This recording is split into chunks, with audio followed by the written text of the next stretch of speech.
So fast forward 25 years, here we are, 25th anniversary of Deschutes, and you guys are doing some pretty amazing things. I mean, first of all, 25 years. Wrap your head around, wow, we've done this for 25 years. Who knew? It seems like only yesterday. Well, and 100 years ago, all at the same time, right. you know. But really, yeah, this is our 25th year. I didn't know if we were going to make it 25 days when we opened, but it is, you know, a great moment in time. Right. And an opportunity to reflect back. We're part of the class of '88, a great group of breweries that all were founded in 1988 that have all had a terrific impact on not just the craft beer movement, but the beer movement in general, and the consumer, and they span the country. We've got a bunch of different projects. We're brewing collaborative beers with a number of those breweries and marketing them as a class of '88 beers. The first one is just coming out next week. It's a barley wine that we're brewing with the folks at Rogue and North Coast. Oh, nice. Brewery out of California, so it's kind of a Cascadia, state of Jefferson brew, but it's based on a recipe from Fred Eckhart's book. Fred Eckhart, the kind of godfather of the beer movement, good beer movement in Portland, wrote a book on beer styles published in 1988. And the formula is based on the formula that was originally in that book. So a lot of fun things happening, a lot of stuff going on. 25th anniversary obviously is a big one for us. We've got a special version of what we have been doing for our anniversary the last 4 years, which is our Imperial Black Butte series, which is an Imperial or double version of Black Butte Porter, and we've been adding different flavorings to it. The one that we've got coming out this year has figs and dates and some other stuff in it, as well as a portion blended in that is soured with black currants. So it's going to have a little more tartness to it. It's going to be dark, 10.5% alcohol, as well as have enough of that tartness, enough of that acidity to really brighten it up. And the black currants in there really kind of add a little fruitiness that is not overwhelming. It's a little difficult to identify, but it just helps round out all the flavors in there. So we're very excited about it, and you know, it's just one of the many fun things we've got coming up this summer. Well, you mentioned the collaborations. You're doing one of the other popular porters in the country. It's from Great Lakes Brewing Company. Yeah, Edmund Fitzgerald Porter. They are, along with our porter, you know, one of the truly great porters in the country. And they know it, we know it. We've been friends a long time. I've been friends with the Conway brothers since, God, I can't remember how long.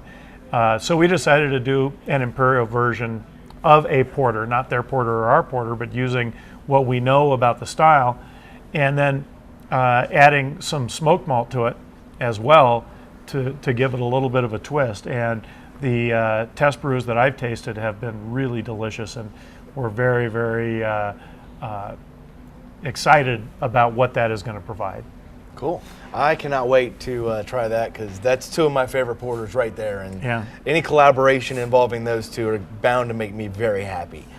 Well, we've got one coming out with Goose Island too. Oh, Goose Island, our friends from Chicago. Again, people I've known for a long time. We're brewing a Belgian-style strong golden ale with them, using some wine grape must and aging them in like 10-year-old wine barrels.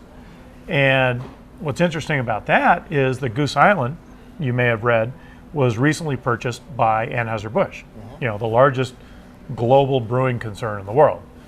I think it's a fascinating collaboration because we know them. They're great brewers. They make some wonderful Belgian-style beers, as well as some great English-style ales like we do.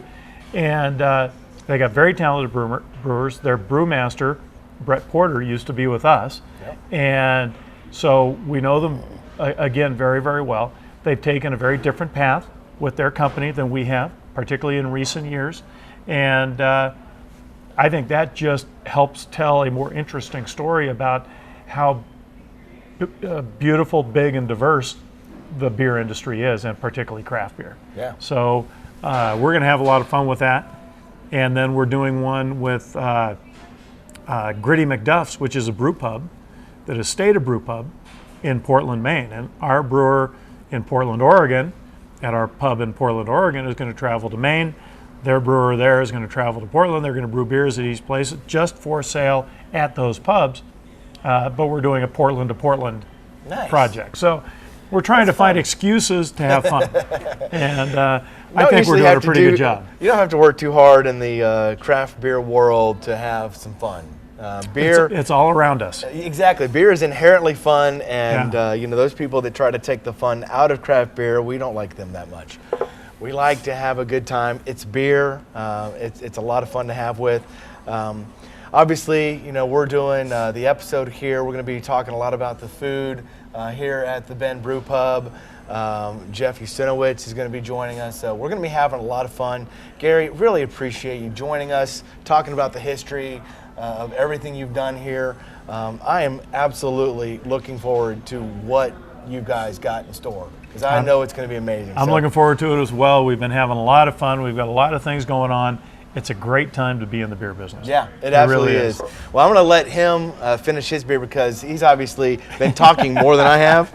So, Gary, thank you so much. I have work to do. Cheers. Yeah, cheers. Thanks.